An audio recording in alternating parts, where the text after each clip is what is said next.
Oke, assalamualaikum warahmatullahi wabarakatuh. Salam sejahtera untuk kita semua. Semoga di era pandemi ini kita semua senantiasa diberikan kesehatan oleh Allah Subhanahu wa Ta'ala. Hari ini saya akan membahas tips bagaimana cara agar kita bisa berdamai dengan diri kita sendiri. Teman-teman banyak mungkin yang pernah merasakan gimana beratnya menjalankan kehidupan yang penuh dinamika gitu. Entah itu tentang pekerjaan, entah itu tentang percintaan, entah itu tentang pertemanan. Kadang di sela-sela kehidupan itu ada yang membuat hati kita tidak nyaman, pikiran berat, stres, dan banyak perasaan-perasaan yang membuat kita kacau gitu. Nah, di sini sebenarnya permasalahannya pertama, kita harus bisa memahami tugas kita masing-masing. Artinya ya kita harus bisa memilah dan memilih mana yang menjadi hak prerogatif kita dan mana yang menjadi hak prerogatif orang lain, mana yang menjadi tugas orang lain dan mana yang menjadi tugas kita pribadi. Nah, dengan mengetahui pembagian tugas ini, insya Allah kita akan selalu ikhlas dalam menjalankan kehidupan ini, akan selalu santai dan ya tidak terlalu berat berpikir yang memang bukan hak kita gitu, bukan ranah kita. Contohnya gini, banyak ke saya yang curhat tentang dia salah satu seorang anak yang terlalu dikekang oleh orang tuanya, terlalu disuruh-suruh untuk ini dan untuk itu, dan dia nggak mau begitu. Ada teman yang curhat ke saya. Sebenarnya gini, mungkin kalau misalnya kita berpikirnya belum dewasa, iyalah mungkin ya siapa sih yang enak diatur-atur gitu kan, pasti ya nggak enak gitu. Cuman gini, coba kalian kalau misalnya ada di posisi kayak temen gue yang tadi itu, yang dia posisi diatur-atur sama keluarganya gitu, sering dilarang sana sini, terus disuruh sana sini gitu kan, suruh belajar atau suruh ngapain lah yang nggak sesuai dengan fashion dia. Nah, ini sekarang gini, pertama yang harus kalian lakukan adalah jangan pernah menjudge negatif orang tua kalian. Artinya apapun itu, orang tua pasti ingin yang terbaik untuk anaknya, walaupun memang mungkin caranya yang beda gitu kan, caranya yang salah atau mungkin caranya yang kita nggak sukai gitu mungkin ya.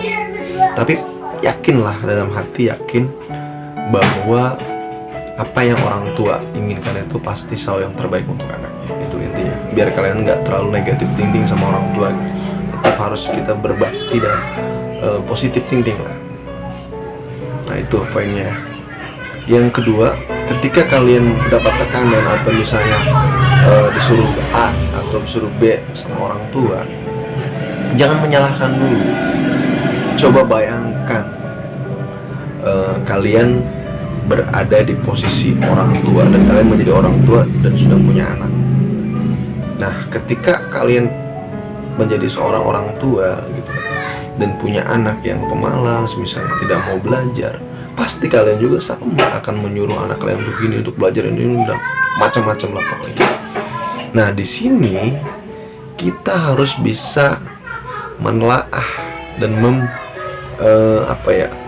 mencari tahu gitu kan, mana sebenarnya siapa sih tugas orang tua itu, apa sih tugas kita. Nah, biar kita itu tidak mendikte orang lain, tidak mendikte orang tua gitu. Nah, di sini makanya penting untuk memahami tugas orang lain. Nah, yang saya ambil contoh dari ini tugas orang tua.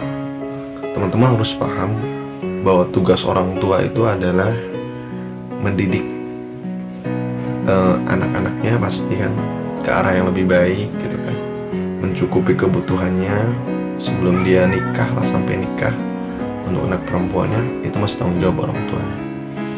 anak laki-laki pun sama gitu kan. Sebelum dewasa pasti ini tanggung jawab orang tuanya. Jadi hal yang wajar kalau misalnya orang tua itu nyuruh kalian untuk belajar, misalnya untuk jangan keluyuran malam, jangan main-main jauh, misalnya bawel segala macam. Itu hal yang wajar, itu tugas orang tua gitu. Kalian ya terima aja gitu kan. Jangan menyalahkan atau menganggap orang tua kalian itu diktator, nggak gitu ya. Itu tugas orang tua, pahami konsepnya. Itu tugas orang tua yang nggak bisa diganggu-gugat, titik gitu. Nah, tugas kita sebagai anak adalah menjalankan ya peran kita sebagai anak-anak gitu. Belajar, kalau memang belum kerja ya belajar yang benar gitu kan, nurut sama orang tua. Itu tugas kita. Jadi jangan sampai kalian itu hal yang bikin stres itu karena kalian memikirkan tugas orang lain gitu. Contohnya kayak gitu tadi, ngatur-ngatur itu ya tugasnya orang tua gitu. Kalian nggak usah ngatur-ngatur orang tua, karena kalau misalnya kalian ngatur-ngatur orang tua kalian, berarti kalian sudah mengambil tugas peran dari orang tua itu. Itu yang bikin kalian stres. Jadi kalau misalnya ada orang tua ngasih tahu kita, ya oke, nanya terima iya gitu, karena memang itu tugas mereka. Tugas kita menjalani apa yang memang diperintahkan, itu baik ya kita jalani gitu. Kita belajar ya sesuai dengan tugas seorang anak gitu. Intinya itu ya. Termasuk di dalam pekerjaan juga sama gitu kan. Ada orang yang julid, wah punya bos galak banget, nyuruh-nyuruh doang bisanya apa segala macam. Nah ini pikiran yang sempit. Loh, tugas pimpinan memang begitu gitu. Tugas pimpinan tuh nyuruh-nyuruh gitu.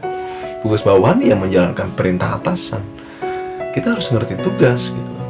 Jangan sampai kalian menyalahkan atasan kalian atau mengatakan memang wah bisa nyuruh-nyuruh dong di atasan apa segala macam. Loh, itu tugas dia emang gitu. Kalian jangan menyalahkan itu. Sebagai bawahan yang baik, kalian harus menjalankan perintah dari atasan. Udah, kalau memang kalian sadar akan hal itu, kita tidak akan pernah pasti menyalahkan orang lain gitu. Karena kita tahu batasan kita sampai mana, tugas kita sampai mana, kita tahu gitu. Itu dalam pekerjaan. Tapi dalam keluarga udah, peran orang tua, dari pekerjaan udah. Sekarang dari dalam percintaan. Dalam percintaan pun sama. Kita tidak bisa menyalahkan orang lain. Misalnya kalian dipermainkan oleh orang lain, baru PDKT misalnya, terus ternyata yang kita kagumi itu tidak mengagumi balik gitu. Sakit hati. Ya wajar sih sakit hati, tapi gak usah marah juga sama orangnya gitu. Tugas kita itu mencintai orang lain. Adapun orang lain itu mencintai balik ke kita, itu bonus gitu. Ya kalau cinta, cinta saja. Kalau peduli, peduli saja, tanpa harus mengharapkan timbal balik. Karena kalau misalnya kalian mengharapkan timbal balik, ya itulah, itu tugas mereka. Kalau memang kalian mengambil tugas mereka, ya siap-siap aja untuk kecewa gitu. Makanya kalau misalnya suka, ya suka aja gitu. Kalau memang misalnya cinta, ya cinta aja, nggak usah ada embel-embel segala macam. Biar kita itu terbebas dari belenggu, bebas gitu. Dan kita tahu batasan kita gitu kan. Tugas gue ya hanya mencintai lu misalnya. Adapun lu mencintai balik, ya itu mah tugas lu gitu. Tugas kita ya baik aja sama orang gitu. Urusan orang lain baik sama kita, ya itu urusan mereka, itu tugas mereka gitu. Artinya begitu ya. Karena kita nggak bakal bisa mengatur orang lain. Kita nggak bisa. Yang hanya bisa kita kendalikan adalah diri kita sendiri. Orang lain tuh nggak bisa kita kendalikan. Kalaupun bisa dikendalikan, itu namanya dusta kehidupan. Nggak murni namanya gitu. Kalau misalnya dikendalikan sama kita, misalnya dia baik karena kita kendalikan, artinya kan dia belum baik, berarti dia baik karena takut aja sama kita gitu. Ya itu, makanya itulah yang tidak bisa kita dapatkan, kemurnian dari tingkah laku dan sikap yang ada di sekitar kita, karena memang kita sendiri yang mengintervensinya gitu. Makanya kayak kalau gue pribadi ya oke aja gitu, misalnya baik sama orang ya baik-baik aja, nggak pernah ngarepin ini dan itu. Kalau misalnya dia mau balik lagi baik sama gue gitu, ya berarti teman gue nih gitu kan. Tapi Tapi kalau misalnya bukan, ya udah gitu, cukup tahu aja, nggak apa-apa gitu. Karena tugas kita udah baik, udah gitu, nggak usah ngarepin harus dibaikin juga gitu. Itu tugas mereka, biarin aja. Dengan punya prinsip kayak begitu, dengan kita menyadari tugas masing-masing, dengan kita menyadari bahwa orang lain itu tidak bisa kita kendalikan, kita akan merasa damai gitu. Damai dan tentram, damai dengan diri sendiri, damai dengan keadaan. Dan kita tahu porsi kita masing-masing gitu, baik dari dalam dunia keluarga, dunia pekerjaan maupun dunia percintaan. Oke, jadi intinya pahami tugas masing-masing biar kita mengerti konsep kita itu di mana gitu, kita berada di mana dan orang lain di mana. Jangan sampai kalian menyalahkan orang lain padahal yang salah dia diri kalian sendiri gitu. Mungkin itu saja. Kalau memang ada pembahasan lain atau yang ditanyakan topik, silahkan komen di bawah ini, nanti kita akan diskusikan lagi. Mohon maaf bila ada salah kata. Mungkin hanya itu untuk malam ini. Assalamualaikum warahmatullahi wabarakatuh. Salam.